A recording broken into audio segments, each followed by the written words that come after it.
on va parler d'un sujet humain, mais complètement ailleurs, même si les titres se ressemblaient. On va être vraiment dans l'aspect plus personnel, plus équilibre, bonheur au travail. J'ai la chance ce matin d'avoir 3 personnes avec moi. Je vais les présenter rapidement, puis après ça, je vais les laisser se présenter dans le détail. J'ai Jean Côté qui est coach en efficience d'équipe. Bonjour Jean. Annie, Bonjour tout le monde. bonjour. Annie Gingras qui est coach de gestion et formatrice. Bonjour Annie. Bon matin tout le monde. Et Sonia Tremblay qui est formatrice et coach professionnel en leadership. Bonjour. Je vais vous laisser 1 ou 2 minutes vous présenter chacun votre tour. Tiens, je vais commencer avec toi justement, Sonia. Donc, peut-être nous présenter qui tu es, d'où tu viens, puis pourquoi tu es là ce matin. D'accord. Alors, je viens du monde de l'éducation. D'abord, bonjour à tout le monde et merci à Stéphane pour l'invitation. Je viens du monde de l'éducation. J'ai enseigné pendant près de 25 ans au primaire. Et puis maintenant, après plusieurs formations diverses, je suis maintenant coach professionnel PCC. Je forme aussi en coaching et je me spécialise maintenant dans l'accompagnement des dirigeants, des leaders pour justement permettre à chacun d'aller connecter, reconnaître et identifier la sorte de leader qu'ils sont, la sorte de la manière de l'idée. Et bien voilà, c'est ce que je fais depuis maintenant quelques années. Merci, Sonia. Annie, à ton tour. Alors bon matin, je suis bien heureuse là, d'être avec vous. Mon parcours, c'est que moi j'ai été gestionnaire pendant plus de 20 ans dans différentes organisations, différentes dimensions, puis je me suis impliquée dans plusieurs organismes. Puis à travers cette expérience-là, il y avait des besoins qui je n'arrivais pas à trouver sur le marché pour répondre à ces besoins-là. Ces besoins-là, entre autres, étaient de trouver un espace où que je pouvais m'exprimer avec quelqu'un en confiance, puis au niveau confidentialité, parce que j'étais souvent en poste avec des situations que je pouvais pas échanger avec personne. Fait qu'il y avait ce volet-là. Puis aussi, j'étais à la recherche de personnes qui pouvaient m'aider à créer des outils dans le quotidien pour faciliter ma gestion, pour faciliter au niveau des ressources humaines. Et c'est de là que j'ai décidé de partir ma firme Tabono. Donc, ça fait plus de 8 ans que je suis au niveau du coaching de gestion. Et je fais également de la consultation au niveau de la gestion de ressources humaines. Et puis, je suis également formatrice. Donc, ce matin, pourquoi je suis ici? Ben, c'est parce que ça me fait un grand plaisir de partager avec vous l'expérience ou des trucs que je peux avoir eu au courant des dernières années là, pour, je trouve ça enrichissant de faire ce partage-là avec vous. Merci, Annie. Jean, on termine avec toi. Oui, salut. En fait, qui je suis, la bébite que je suis, ben, je suis un ancien programmeur, super pragmatique, super pratique, mais j'ai passé la majorité de ma carrière dans de la PME. Où est-ce que se retourner sur un dizaine, c'était trop gros. Hein? Fait qu'on on a développé de la synergie, on a développé plein de choses pour pouvoir travailler ensemble. Et c'est ça qui fait qu'avec les années, mais j'ai fini par mettre en place tout ce qu'il faut pour aider les organisations à créer ce qu'on appelle des équipes de feu. Chacun est capable de s'imaginer c'est quoi une équipe de feu, l'équipe de volleyball de secondaire 3 qui a gagné le tournoi, peu importe. Et donc, nous, ce qu'on fait, c'est que, et qui je suis, c'est comment j'aide des équipes à transformer leur synergie d'équipe et à ce qu'elles deviennent une équipe de feu. On veut aider des gestionnaires dévoués à transformer leur équipe submergée en équipe de feu. Parallèlement à ça, ben, l'esprit au BNL, ben, ça fait 35 ans que je suis patrouilleur de ski. Je suis président d'un conseil d'administration de la division du Québec à la patrouille canadienne de ski. Fait que toute la dimension au BNL, ben, elle rentre dans mon assiette, dans mes réflexions quand je vous parle à travers tout ça. C'est voilà qui je suis. Merci, Jean. Merci à vous 3 de votre présentation. Écoutez, j'ai commencé ça en vous demandant, dans votre pratique de tous les jours, comment ça va, pas vous, mais comment ça va au niveau des gens avec lesquels vous intervenez. Comment se portent les gestionnaires actuellement? Juste un petit peu placer la table sur qu'est-ce qu'on rencontre quand on est coach à travers les gens qui nous appellent, qui nous interpellent. Jean, je vais commencer avec toi ce coup-là. Oui, en fait,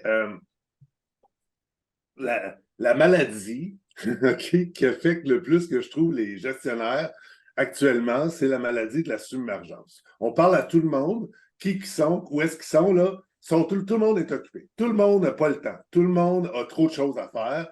Et à travers tout ça, mais comment est-ce que ces gens-là arrivent à vivre, parce que c'est justement aligné avec le thème d'aujourd'hui, trouver l'équilibre entre avoir la pile des choses à faire, la pile des choses faites, la pile des enfants à la garderie, tout cet équilibre-là, comment est-ce qu'on arrive à garder cet équilibre-là avec un pendule? Et généralement, les gens, là, ils poussent le pendule du côté du travail tout le temps, mais à un moment donné, ce pendule-là, il revient du côté il va revenir du côté de l'équilibre normal qui va amener les gens à vouloir travailler plus du côté de leur famille, plus proche dans un sens général. Donc, la maladie que je trouve que les gens vivent aujourd'hui, c'est vraiment celui de « j'ai pas le temps ». J'ai pas le temps, puis comment qu'on change cette perception et cette vision-là qu'on a face au temps. C'est vraiment ce qui touche majoritairement. On n'a plus de temps, Jean, il faut que je me donne la parole à Annie maintenant. Vas-y, Annie. Bien, il y a une partie des gens que je côtoie, c'est comme Jean, là, qui ils sont submergés par les tâches. Mais moi, ce que je côtoie beaucoup actuellement aussi, c'est la post-pandémie. Même si là, on a l'impression que ça fait longtemps, on voit il y a des séquelles au niveau du stress, au niveau de certains comportements que les gestionnaires ont à gérer avec leurs équipes. Donc, ça, c'est un autre volet que je croise au quotidien, ce volet-là. Puis j'ai même le goût d'ajouter tout le volet concentration, état de présence dans ce qu'on a à faire. On a de la difficulté aussi à ce niveau-là. Fait qu'on travaille les différentes dimensions en lien avec ça. Sonia, qu'est-ce que toi tu constates? Ben, c'est un peu similaire, hein? C'est l'essoufflement. J'ai l'impression que quand on fait le portrait des gens avec que ce soit un outil psychométrique ou quoi que ce soit, on se rend compte qu'ils sont sortis de leur zone naturelle où ils sont bien parce que tout s'est accéléré. Donc, ils sont toujours en train d'avoir l'impression qu'ils n'en font pas assez, que ça ne va pas assez vite, que la pile est trop haute, un peu comme disait Jean.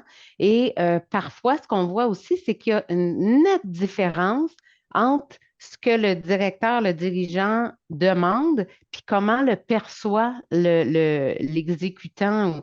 Donc, ça, là, ça crée une espèce de clash dans la communication, puis dans l'accord entre tout ça. Donc, c'est sûr que l'harmonie, ben, est un peu sur le camp, là, dans ce temps-là.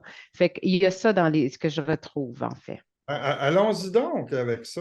Si on aborde ça comme premier élément, j'entends souvent justement un petit peu le témoignage que tu faisais, Jean, tantôt. On est débordé, je suis dans le jus, mais je n'ai pas eu le temps de changer pour que ça s'améliore. Je n'ai pas eu le temps de faire que je vais avoir du temps. OK? Ça, c'est un petit peu. Je serais curieux de vous entendre toutes les trois sur un ou deux trucs pour commencer à faire de la place pour avoir le temps. Puis, Sonia, je vais commencer à rebours avec toi, vu que tu étais déjà là un peu. Là. Fait que continue avec peut-être un aspect un petit peu plus pratique qu'on peut mettre en place sur comment on fait pour prendre le temps. Ben, quand on n'a pas le temps, souvent, c'est que c'est tous les petits imprévus qui viennent s'immiscer dans notre ordre du jour, dans notre ordre du temps, dans notre planification. Donc, c'est sûr que d'avoir une planification de ce qui sont les tâches importantes, puis d'avoir aussi des espèces de critères sur ça prend quoi aux imprévus pour venir prendre la place de ce qui était prévu initialement, de ce à quoi on doit répondre. Donc, je dirais d'emblée, c'est oui, avoir une planification, puis ensuite faire, c'est la fameuse matrice aussi d'Eisenhower, là. Est-ce que c'est urgent au point qu'il faut que j'y réponde tout de suite ou je peux déléguer? Il y a ça aussi, là, tout cet aspect-là, avoir des bonnes ressources autour de soi pour être capable de déléguer si vraiment il y a urgence. Jean? En fait, en répondant à ta question, c'est comment on arrive à se créer du temps pour pouvoir avoir du temps et comment on met une culture d'amélioration continue vers ce changement-là. Et dans cet esprit-là, premièrement, c'est marqué d'une pierre blanche. De dire à partir d'aujourd'hui, s'entendre en équipe, vous entendre le mot équipe 42 fois avec moi, là, s'entendre en équipe, de dire voici, maintenant, on n'accepte plus, par exemple, de dire j'ai pas le temps, mais plutôt j'ai pas pris le temps. Parce que c'est pas la même chose, on parle de priorisation, mais foncièrement, comment en équipe, on arrive à se créer des micro-changements. Et non pas dire, OK, on va faire un lac à l'épaule de 3 jours pour évaluer la manière de changer, mais beaucoup plus de, à la fin d'une réunion, prendre une minute avant, à la fin de la réunion, puis de dire, hey gang, OK, on a-tu été bon? Qu'est-ce qu'on aurait pu faire pour être plus rapide? Est-ce que la réunion valait la peine d'avoir lieu? Donc, juste le micro-ajustement qui a lieu fois par fois, mais qu'on implique tout le monde dans ça pour favoriser l'intelligence collective. Donc, juste ça, c'est un truc qui permet de pouvoir tranquillement créer du temps et à un moment donné, on va pouvoir avoir 1 heure de réflexion. Donc, c'est dans cet esprit-là que je l'amène. C'est donc celui-là. Et l'autre que je dis, c'est marquer d'une pierre blanche qu'on veut gagner du temps et on se le dit tout le monde ensemble et on se met dans un esprit qu'on cherche ça, tout simplement. Annie. Pour faire du pouce un peu sur Sonia qui parle de planification, moi, souvent, quand je m'assois avec, exemple, une direction générale, puis que ça arrive qu'ils me disent on est débordé, je suis un peu en contre-courant, je leur demande et je vous pose la question. Dans les derniers jours, vous êtes arrêté combien de minutes simplement pour vous déposer puis de faire votre planification? Souvent, on va me dire pas beaucoup. Donc, souvent, c'est la première chose, c'est on s'arrête puis on va faire notre planification. Sonia parlait du quotidien, tu as tout à fait raison. Moi, je vois aussi plus le long terme des projets parce que des gens comme vous êtes des gens créatifs, vous avez toujours plein de projets. Ce que les employés souvent vont vous dire, on n'a pas le temps de finir quelque chose puis vous en commencez d'autres. Ça crée de la surcharge de travail puis ça crée aussi une charge psychologique puis ça fait en sorte qu'on n'est pas fier parce qu'on n'a pas réalisé ce qu'on avait à faire. Donc, le truc que je peux vous apporter, c'est de la planification, puis de savoir faire un focus sur les projets que vous avez à faire pour les finaliser. Je trouve ça intéressant, tu vois, Annie, parce que ce que je constate aussi, je croise régulièrement des gens qui sont passés d'un stade soit de l'intervention, soit de l'application de la mission, ou donc des gens qui étaient dans l'action, qui étaient dans l'offre de service, qui étaient vraiment associés à l'offre de la mission. Puis là, ils sont passés du jour au lendemain comme gestionnaires. Ils sont devenus direction générale, puis on leur a donné tous les pouvoirs, les clés de la shop, comme on dit, puis on dit arrangez-vous avec ça, on fait confiance, on t'engage. Là, on se rend compte qu'ils n'ont pas de formation, pas de soutien, pas d'encadrement. Puis finalement, ben, des fois, il y en a un petit peu au-dessus de la tête, puis ça crée des problèmes de santé mentale, puis de la démobilisation. J'aimerais ça vous entendre là-dessus. Annie, continue, tu étais bien partie. Oui, bien, puis ça, c'est quelque chose que je croise vraiment au quotidien parce qu'un de mes services, c'est de faire du coaching d'intégration, comment qu'on s'intègre. Puis souvent, on va me dire, tu sais, Annie, un peu ce que tu as décrit, excusez-moi, c'est pas très joli, mais on m'a garoché dans mon poste. Ah, c'est ça, c'est ce qu'on vit, là. Puis là, arrange-toi. Fait que, tu sais, ce que ça fait, c'est oui, ça met un stress de performance parce qu'on est des gens qui veulent réussir. Donc, on veut tout de suite commencer par avoir des résultats. Donc, on reste au niveau opérationnel. Et c'est encore là que j'amène la personne à prendre un pas de recul. Puis quand je dis prendre un pas de recul, ça ne veut pas dire pendant 3 semaines, là, mais c'est dire, OK, là, je vais positionner, là, qu'est-ce qui arrive, qu'est-ce que j'ai à faire. Et le conseil souvent que je vais apporter ou que je vais recommander, c'est de dire, y a-t-il un membre de ton CA qui peut t'appuyer dans ce nouveau poste-là? La semaine passée, j'ai quelqu'un qui m'ont approché puis il me disait, je dois passer à la direction générale. Moi, j'ai jamais fait ça, gérer du personnel, gérer des finances, puis gérer des ressources humaines. Les membres du CA sont là pour vous aider, il faut aller chercher de la formation, il faut aller s'outiller, puis ça se fait un pas à la fois à ce niveau-là. Mhm. Sonia, tu es bien partie. Je te vois, je suis de la tête, là. Tu m'as vu. En fait, effectivement, parce que quand on a souvent, hein, on faut pas oublier que toutes les personnes ici, je crois en tout cas, quand on accepte ce rôle-là, c'est qu'on a vraiment une intention d'aider, une intention de soutenir, une intention de faire réussir l'organisme, le faire briller, etc. Donc, il va y avoir cette espèce d'engouement-là qui va être là mais qui peut faire justement on va se brûler parce qu'on a tellement d'enthousiasme et tout. Et ben, c'est important de s'arrêter et de se dire, OK, c'est beau mon intention, mais de quoi j'ai besoin? J'ai besoin de quoi pour que ça soit une belle transition, que ce soit un beau changement? J'ai besoin de quelles ressources? Qui peut m'accompagner là-dedans? Exactement comme disait Annie, parce que on parle aussi de solitude hein, quand on arrive dans un poste On va de en parler direction. c'est la prochaine Oui, question, mais Sonia. c'est très important d'être entouré quand on arrive là. Puis il y a aussi la notion de se responsabiliser. C'est de quoi j'ai besoin, qu'est-ce que je suis prête à aller chercher. Ça ne repose pas nécessairement sur l'organisme, c'est aussi quelque chose de personnel. Alors, comment est-ce que je m'engage là-dedans? Comment, au niveau de la proaction, là, comment est-ce que je mets en place ce dont j'ai besoin pour faire de ce... Parce que oui, la santé mentale va être hyper fragilisé si on met pas, on s'entoure pas bien. Je vous entends, puis en même temps, je me rends compte au quotidien, tu sais, j'en fréquente des DG, là, j'en ai dans mes formations une fois tous les 2 jours. Je pense que les deux, puis Jean, je veux aborder ce point-là plus spécifiquement avec toi. Il y a 2 éléments dans le travail d'une direction générale, ou même d'un travail de quelqu'un qui prend un poste de direction de manière globale, là. C'est l'aspect de la mobilisation. Souvent, dans un poste d'exécutant, tu n'as jamais fait de mobilisation et de développement. Donc, là-dedans, Mhm. ça implique des fois de sortir des zones de confort. Comment, Jean, on se prépare à ces affaires, à ces 2 responsabilités-là, principalement, là, si on se concentre sur ces 2 points-là? Oui, ce que je disais, puis ce que je voulais peut-être intervenir dans ça, puis en fait, j'ai une croyance que je dis, puis en fait, c'est pas une croyance, c'est 100% des gens, avant de faire quelque chose, pour la première fois, ils l'ont jamais fait. Et dans cet esprit-là, comment est-ce que la personne qui est là, qui veut mobiliser les gens, qui est très dévouée, qui veut pousser tout ça, qu'est-ce qu'il peut faire? Mais en fait, c'est d'aller en authenticité, c'est d'aller en vulnérabilité et d'aller en mode collaboratif. J'ai entendu, tu sais, c'est comme il doit gérer, tu sais, mais moi, je favorise énormément dans les approches que j'amène, comment est-ce que le gestionnaire ou le DG devient, moi je dis, le gigalou, le WD-40 de la machine qui est là, puis qui, elle, doit travailler, et donc, elle doit s'assurer que la machine fonctionne bien.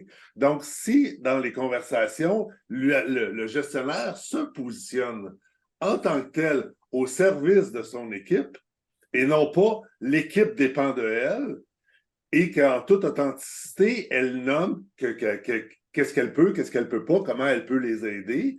Mais dans cet esprit-là, ben, les gens vont trouver du sens dans ce qu'ils font. En trouvant du sens dans ce qu'ils font, ben, à un moment donné, ils vont devenir beaucoup plus engagés, plus mobilisés à travers ce moment-là. Donc, par l'authenticité, parce qu'on croit que 100% des intentions, autant du gestionnaire que des membres de l'équipe sont là et sont bonnes, mais à ce moment-là, la conversation, elle change de sens, elle change d'orientation, et par ce changement de posture-là ou de perception qu'on a, nous, envers l'équipe, de l'équipe envers nous, c'est de cette manière-là que la synergie va se partir avec l'équipe. Ça répond-tu à la question ou je suis pas mal flou? Ça donne des éléments de réponse, Jean. Ça donne Ouais. des éléments de réponse. On va continuer à développer là-dessus parce qu'il y a un éléphant dans la pièce qu'on n'a pas adressé encore. On parle du milieu des OBNL, on parle de direction générale. Et on ne peut pas mettre de côté la participation de la gouvernance sur la pression. Tu sais, il y a un élément vraiment particulier dans les OBNL qu'on ne voit pas dans les PME, on ne voit pas dans le milieu public. C'est à quel point on a un nombre à faire. Tu sais, si tu as 8 administrateurs, tu as 8 patrons qui ont des attentes qui, des fois, sont des fois irréalistes parce qu'eux-mêmes sont souvent pas nécessairement au courant de c'est quoi leur rôle, leur responsabilité. Ils n'ont pas été formés en tant que gouvernance. Fait que on voit qu'il y a un travail à faire, puis il y a un élément de pression qui vient de la présence de ce conseil d'administration-là.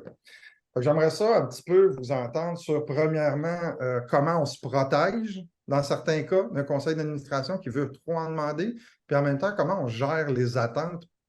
Parce que c'est un point de pivot, hein? On est entre la pression de notre CA, puis Jean, tu le disais, là, tu parles des équipes, là. À un moment donné, là, au-delà de la solitude, là, il y a une pression des 2 bords qui arrive. Oui. Fait que je suis curieux de t'entendre là-dessus. Puis Sonia, je commencerai avec toi. Hmm. C'est sûr que quand on le prend de la façon on dirait que c'est deux adversaires. Hein? Il y a Des parfois, fois, on c'est le dirait, cas. dans Des la fois, c'est le cas. perception. Exactement. Puis je pense que dès lors, là, il faut le plus possible trouver une façon ou une manière, en fait, d'être gagnant-gagnant. Oui, c'est un beau concept, mais si on revient toujours, puis ça c'est ma croyance, Jean. Mission, vision, valeur, ça, c'est pour moi, c'est le socle, hein. Alors, quand on arrive avec un CA, il y a peut-être une guerre, une confrontation ou de l'adversité, je ne sais pas comment le dire. Qu'est-ce qui est là? C'est-tu un besoin de pouvoir? C'est-tu quelqu'un qui a plus de drive que l'autre? Est-ce que notre directeur se sent soumis au CA? Alors, toujours revenir dans c'est quoi les valeurs qu'on a mis en place? C'est quoi la mission? C'est quoi la vision qu'on a et comment est-ce que chacun, avec nos forces, en se connaissant, est-ce qu'on peut avancer vers ça? Je pense qu'il y a un moment où est-ce que l'ego de chacun se doit de se déposer un peu pour laisser justement l'organisme aller vers ce qu'il doit être. Mais ça demande une certaine ça demande, on a parlé d'humilité tantôt, je pense que c'est, ou de vulnérabilité. Ça demande de la vulnérabilité aussi, tu sais, de dire, ben là, il va falloir qu'on se montre tel qu'on est avec qu'est-ce qu'on veut vraiment, puis comment est-ce qu'on arrive vers l'objectif qu'on s'est donné. Je ne sais pas si c'est clair, moi non plus, mais c'est ce que je pense. Annie? Si on va dans le pratico-pratique, dans les cas que je suis intervenue, où est-ce qu'il y avait justement cette situation-là, là, que c'était pas fluide, le lien entre le CA et la direction générale, souvent, moi, je vais demander quelles sont les assises. C'est quoi le rôle? Avez-vous des documents? Là? Votre gouvernance, elle est-elle établie? Et dans la majorité des cas, il y a des zones grises. Les zones grises font en sorte que ça crée des incompréhensions, ça crée de l'insatisfaction. Fait que c'est la première chose que j'invite à faire, c'est de regarder ça. L'autre point, quand il y a des conflits, moi, j'aime bien partir du principe, qu'est-ce qui fait qu'il y a des conflits? Qu'est-ce qui fait que quelqu'un résiste? Si un CA résiste à la direction là, de qu'est-ce qu'il dit, c'est est-ce que pour le CA, ça fait du sens? Qu'est-ce que je suis en train de lui raconter? Est-ce que pour le CA, ce que je suis en train de lui dire, je me sens pas compétent pour prendre des décisions? Toi, directeur général, ce que tu me racontes, là, je me sens pas compétent face à ça, alors je vais te dire non tout de suite. Ou si, comme Sonia l'a dit, c'est une question, c'est une guerre de pouvoir. Et selon la circonstance, on va établir un plan de match qui peut varier en fonction de la réalité de qu'est-ce qui se passe. Puis aussi, en moyen terme, c'est de regarder la composition du CA dès le prochain coup. Est-ce que mon CA est bien équilibré? Est-ce que j'ai des gens de tous les secteurs ou qui sont plus au niveau RH, plus finance? Ça aussi, ça va aider à atténuer le sentiment qu'il peut avoir au sein du CA. J'aime ce que tu dis, Annie, mais en même temps, je vais revenir sur un point qui me saute en pleine face la plupart du temps. Souvent, quand on a des gens qui arrivent, je reviens sur des gens qui n'ont pas nécessairement d'expérience de gestion, qui n'ont pas nécessairement je dirais pas la maturité, mais qui n'ont pas nécessairement la solidité pour affronter un groupe de personnes qui leur demandent. Puis, c'est pas nécessairement, on parlait de guerre, mais je n'irais pas nécessairement dans ce cas extrême-là. Je vais juste aller plus dans l'idée de comment on se sent avec notre syndrome de l'imposteur quand on arrive on arrive dans un poste de direction générale, souvent pas équipé, souvent pas soutenu, puis on a quelqu'un en avant de nous, un groupe en avant de nous qui fait des demandes irréalistes. Fait que notre premier réflexe, ça va être d'essayer de livrer, quitte à quasiment perdre notre santé mentale. Fait que là, on fait comment quand on n'a pas le coffre à outils de maturité?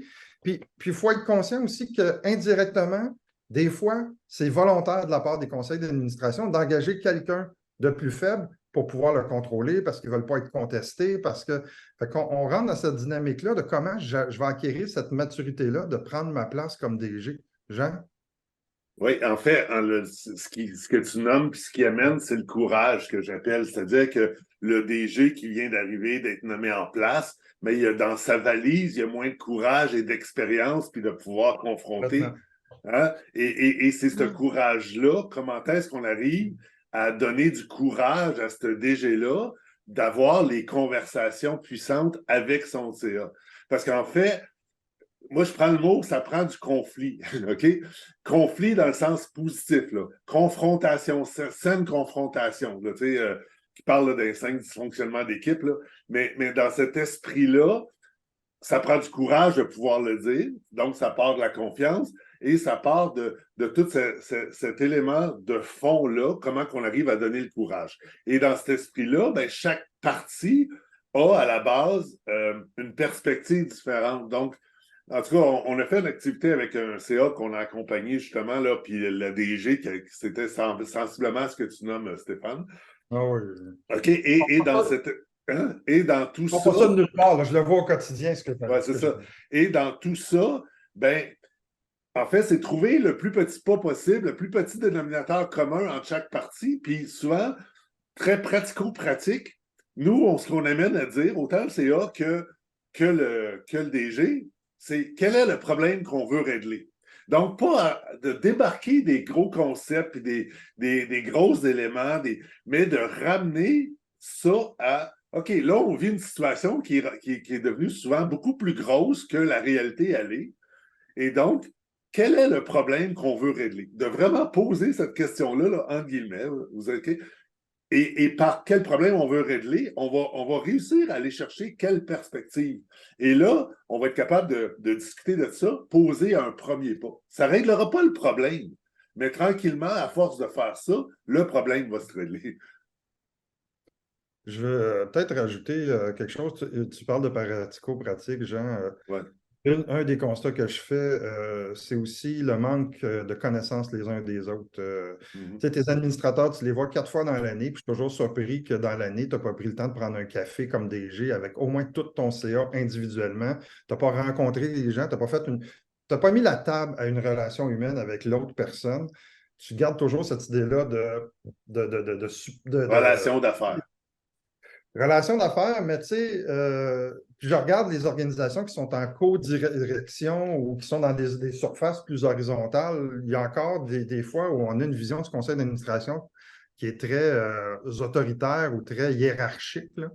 Puis je pense qu'il faut aplatir cette hiérarchie-là en ayant un contact humain avec chacun individuellement des administrateurs pour à la fois les connaître, mais à la fois qu'eux aussi apprennent à nous connaître. Ça, c'est un devoir qui devrait être fait là, vraiment au début, puis qui devrait être cultivé à chaque année. D'ailleurs, j'aimerais ça qu'on parle un peu de cette... On va revenir sur la gouvernance parce que je pense que c'est un point qui est essentiel dans ce que nos DG vivent, là, au-delà de la gestion des équipes, là, mais c'est propre au milieu des OBNL, là. Mais l'autre élément qui est relativement propre, puis que d'habitude on attribue souvent au milieu de l'entrepreneuriat, c'est la solitude. Comment on s'en sort en tant que DG pour moins vivre cette solitude-là? Sonia?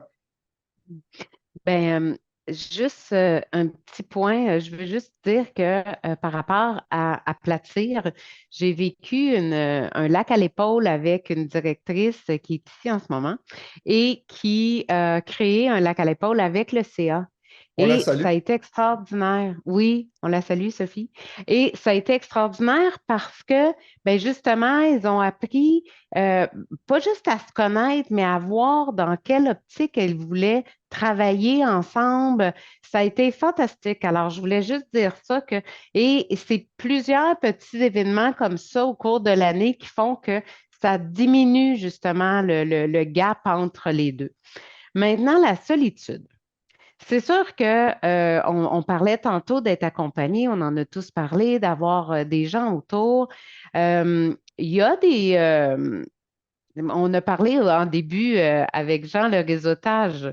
Alors, c'est sûr que quand on sort de notre bureau, puis qu'on va à la rencontre d'autres gens qui vivent la même chose que nous, peut-être parce qu'ils s'occupent de la même clientèle, peut-être parce qu'ils viennent complémenter ce qu'on fait. Donc, je pense que la solitude, c'est de penser, souvent c'est un concept qu'on pense qu'on est seul, mais que dès qu'on va vers l'autre, on demande, on s'ouvre, il y a moyen de vivre cette solitude-là avec moins d'acuité, puis peut-être finalement qu'elle elle va disparaître. Euh, il y a des tables de concertation. Je ne peux pas dire que c'est là qu'on se fait des amis, je ne sais pas, là. Mais il y a certainement des moments, des réseaux, des endroits où il y a des regroupements pardon, où c'est possible de rencontrer des gens justement qui ont les mêmes intérêts, qui ont le même vécu et qui vivent la même chose que soi. Puis je crois que c'est soutenant d'être reconnu puis de se sentir compris. Sauf que l'intention du réseautage, vous l'avez amené toutes les deux. Ce que je constate, c'est que très souvent, des conseils d'administration vont engager une direction générale en donnant la responsabilité des opérations. Puis, ils veulent, j'ai vu même des CA interdire de sortir, d'aller dans les événements, de représenter l'organisation. Ta job, c'est de gérer le quotidien, c'est de rester en dedans. Fait que c'est sûr que ça a des effets dévastateurs sur la motivation par la mobilisation. Là. Est-ce qu'on a des solutions, Annie, pour... la solution de la solitude, c'est sortir voir du monde. Parfait.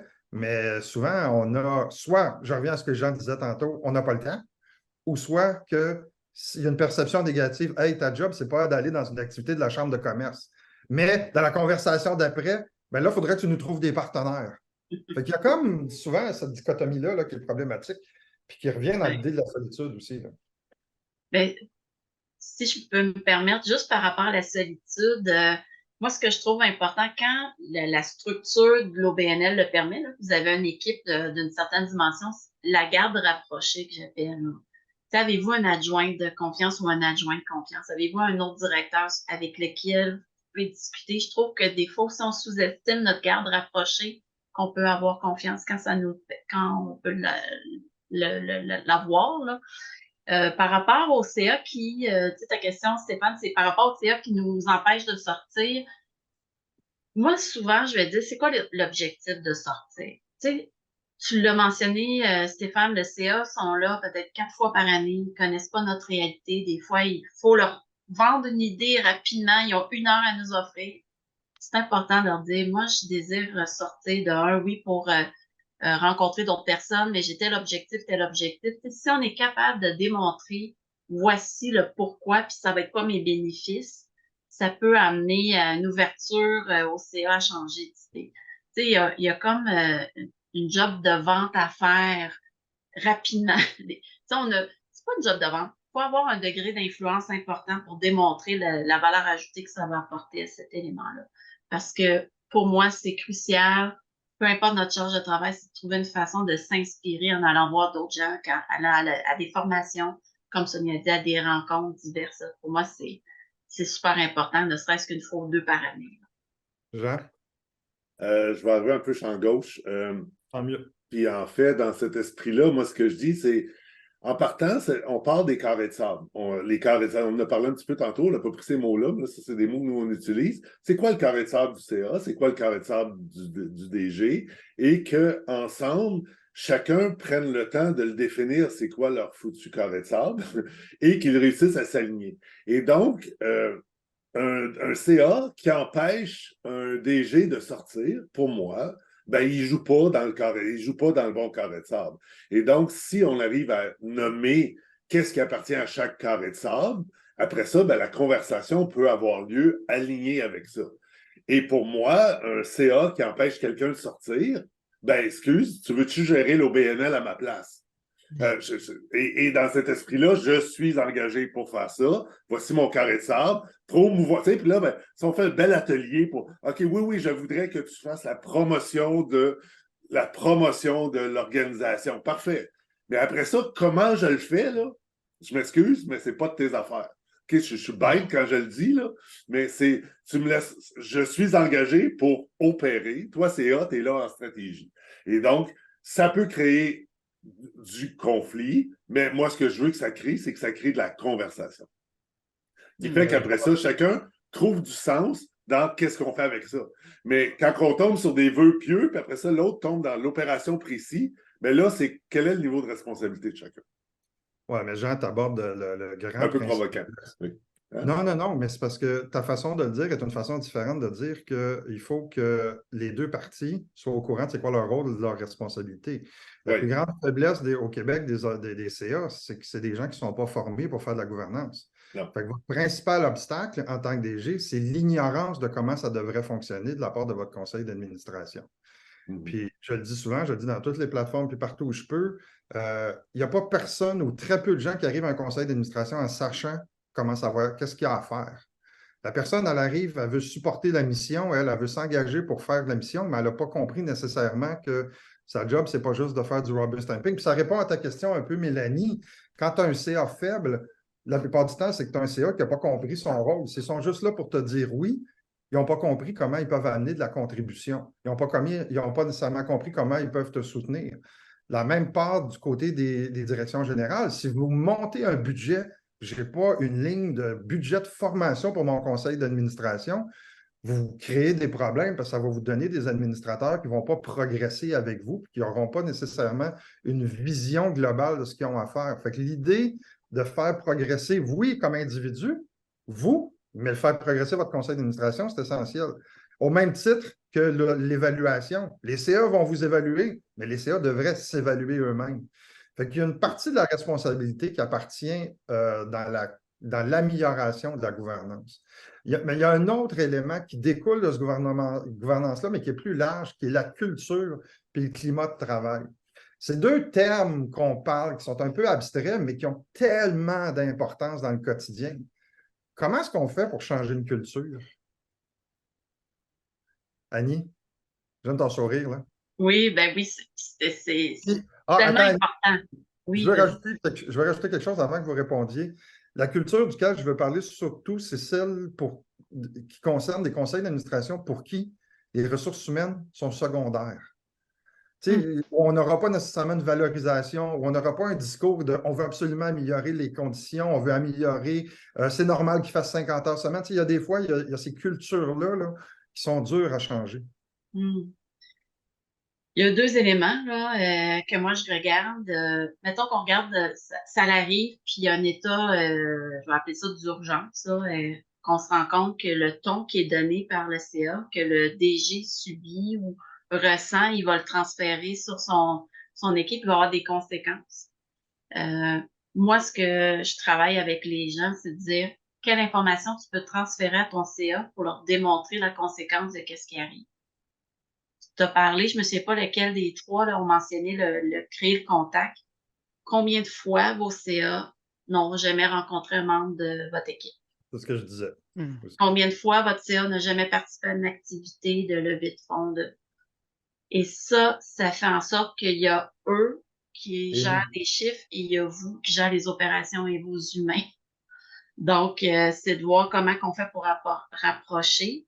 Si c'est des gens de chiffres, parce que, tu sais, moi, j'ai dans certains OBNL, le CA, c'est plus des gens de chiffres, mais là, il faut amener des statistiques. J'ai combien de taux de roulement? Ça me coûte combien embaucher? J'ai-tu des gens en maladie? Etc., pour leur amener. Puis après ça, on les invite à venir rencontrer pour créer le contact. Ça va être la première marche pour aller vers le changement de culture. Je pourrais en dire vraiment long, mais je vais laisser de la place aux autres à répondre. Il nous reste juste 15 minutes. Hein? Non, mais c'est pour ça que je vais arrêter ça là. Jean? En passant, j'ai un atelier de 3 heures qui parle des niveaux de culture organisationnelle, d'accord? Donc, je peux en parler moi aussi pendant très longtemps. Mais ce que je veux juste nommer, c'est que dans cet esprit-là, c'est qu'une entreprise va aller aussi loin que le niveau de culture ou le niveau de conscience de la personne au top de son organisation. Donc, une organisation qui a une culture très hiérarchisée naturellement parce que le chef du président du CA, il a ça dans lui, ça va être très difficile d'amener une culture très collaborative plus bas dans l'échelle. Parce qu'il va y avoir quelqu'un, à un moment donné, dans les échelons, qui va devoir agir de bouclier. Tu sais, de dire, moi, je préconise beaucoup une culture très collaborative, mais je dois me protéger du CA qui, lui, dit, le KPI que tu veux, c'est 8. Hein? Donc, comment est-ce qu'on arrive à créer ce bouclier-là pour avoir de la traduction entre les niveaux de culture? Et dans cet esprit-là, la première étape qu'il y a à faire, c'est savoir quelle est la culture qu'on est maintenant, la définir, comment qu'on agit en termes de comment qu'on réagit face à l'erreur, face à la collaboration, face à l'échange, face à la distribution des tâches, face à la responsabilisation, etc. Comment on réagit, là? Et une fois que ça, c'est fait, mais après ça, on dit on veut aller où? Et que là, c'est commun et c'est la vision commune de tout le monde, où est-ce qu'on veut aller. Mais il faut savoir que si la tête ne veut pas bouger, on va le beau changer des choses en bas. À un moment donné, il va se passer quelque chose, puis il va dire, toi, puis ton affaire, là, maintenant, on fait ça de même. Il va ramener à comment qui. Puis tout ce que je dis, tout ça, là, je viens de vous le dire, là, si ça vous intéresse, là, c'est un livre qui m'a inspiré énormément, qui s'appelle Reinventing Organization de Frédéric Laloux. OK, si jamais ça vous intéresse là-dessus. Il en parle de ces niveaux-là. Je te laisserai nous reparler de culture, Sonia. Climat de Oui, travail. bien, il y a la culture puis il y a le climat de travail parce que les deux vont de pair. Et en fait, quand tout le monde sait ce que chacun doit faire, je crois qu'on va avoir déjà un pas de fait. On parlait, j'ai entendu Annie qui disait avoir une connaissance de un de l'autre. Il y en a qui ne se sont jamais rencontrés. Effectivement, si le conseil d'administration, le rôle du conseil est présenté, il y a une formation sur ça, autant avec les gens du conseil que quelques membres du personnel ou l'équipe même. Ben, c'est sûr qu'on va savoir qui fait quoi. C'est quoi le rôle de un?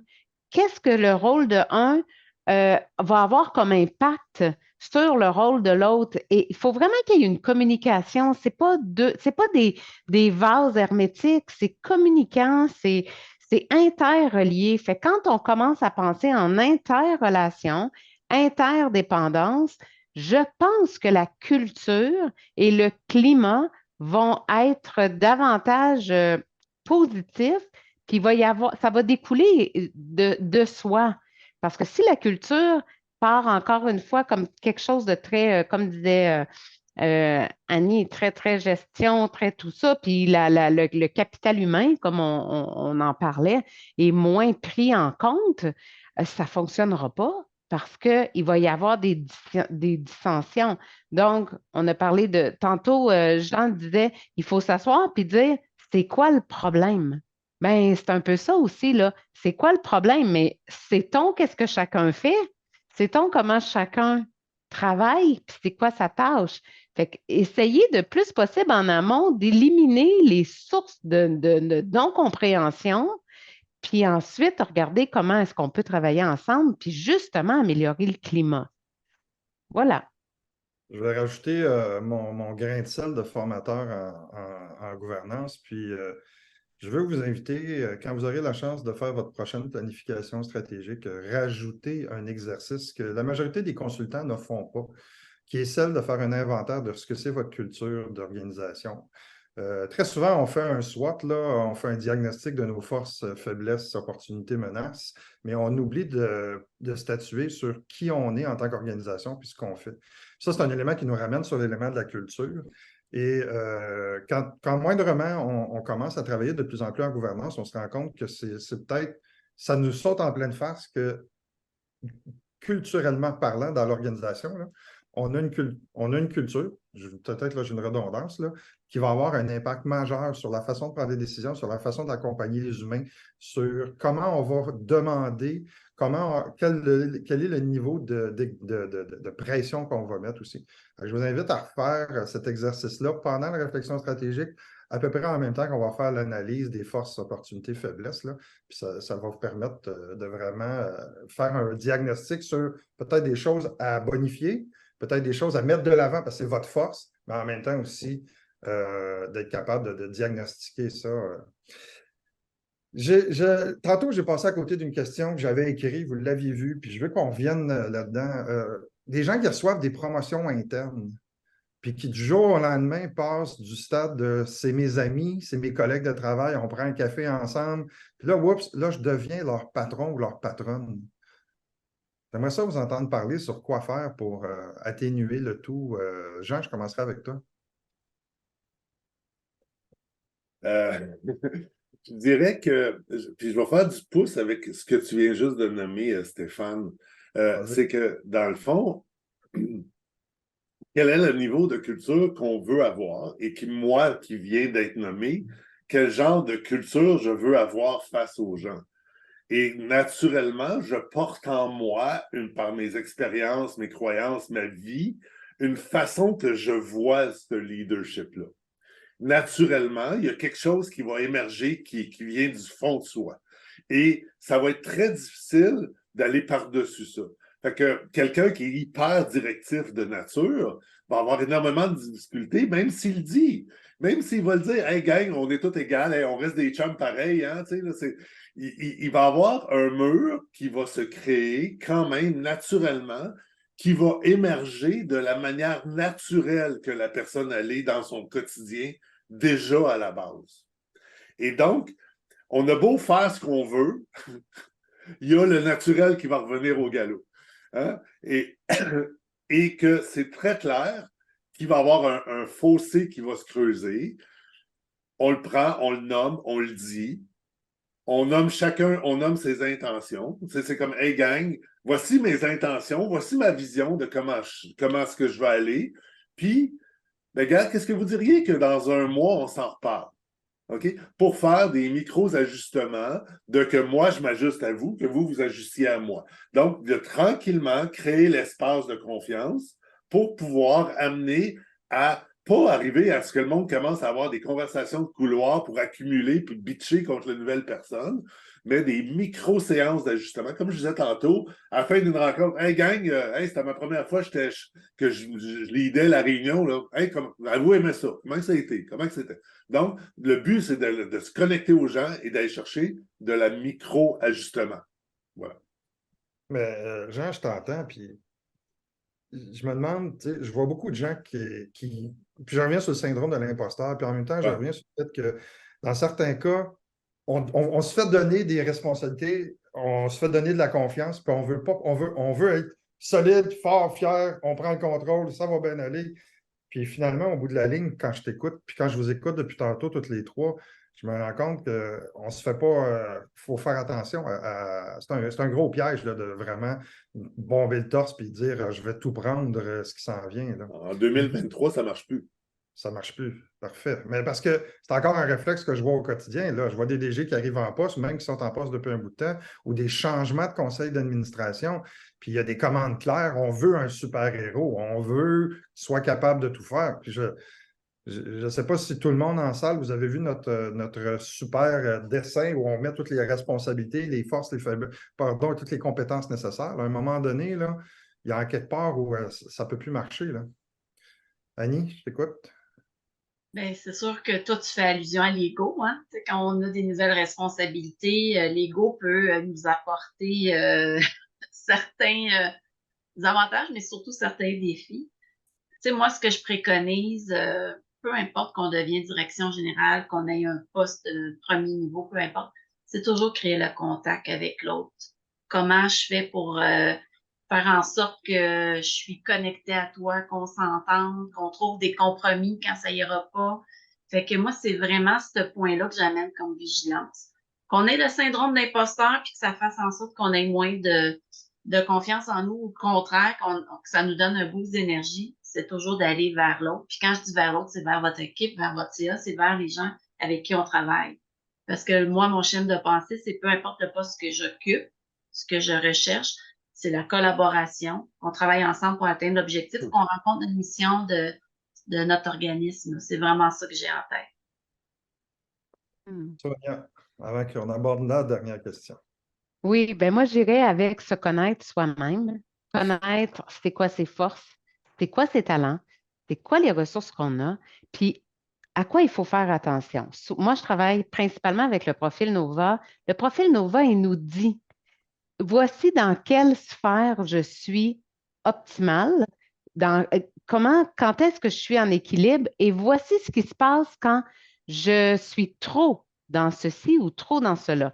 Fait que c'est évident que qui nous sommes, ben oui, il y a des préférences comportementales qui vont être beaucoup plus naturelles. Donc, comme disait Jean, si on est quelqu'un de directif, puis on rentre dans notre rôle, puis on laisse sortir cette couleur-là, mais sans prendre en compte que ben, il y a des gens là, que quand on est très directif, ça les éteint.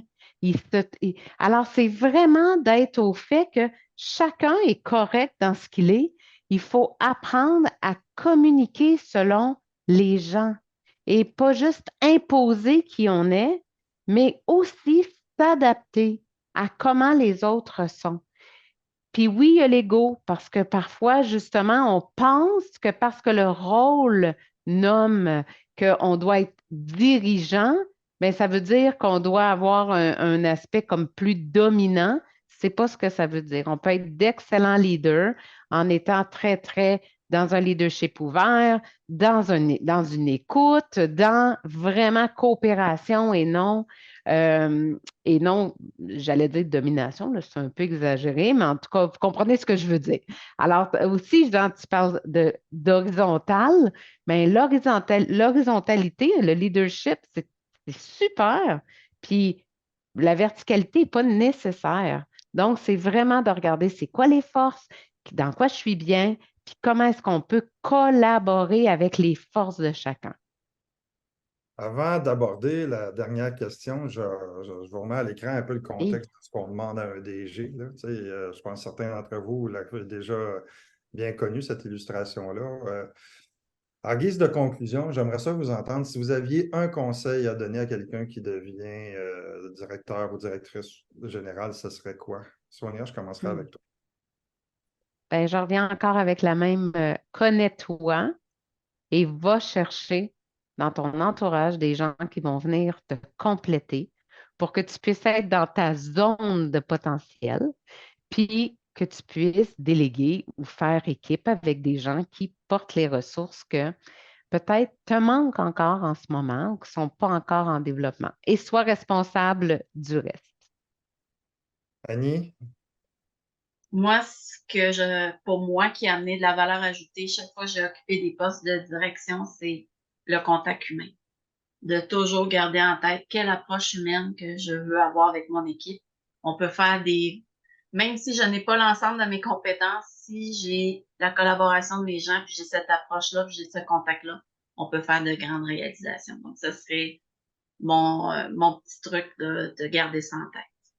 Parfait. Jean? Je trouve ça cool parce qu'on a vraiment trois approches vraiment distinctes.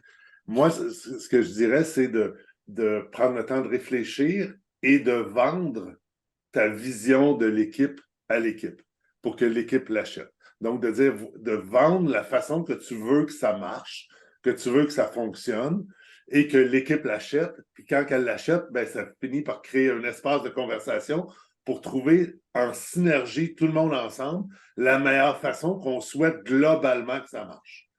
Donc, moi, j'ai le goût que ça marche de même, puis c'est qu'est-ce que vous en pensez, et donc de vendre cette vision-là. Ouais, je pense que c'est des deux côtés aussi. Tu parles de l'équipe, mais moi, je remontrerai ça du côté du CA aussi. Oui, Hein. oui. Ben, il est Ce que dans deux équipes, le DG. Oui, mais c'est important de le ramener parce que Ouais. je vois beaucoup trop de DG qui engagent puis qui se font dicter des façons de faire ou des conditions. Hey, le nombre de DG qui n'ont pas de contrat de travail, là, moi, ça me tombe en bas de ma chaise. Ça, c'est juste une indication comme quoi, écoute, tu n'as pas demandé des choses. Tu n'as pas installé ta place avec ton conseil en commençant. Je pense que c'est important. Merci à vous trois, 10h30. Ça passe vite, 1 heure, hein?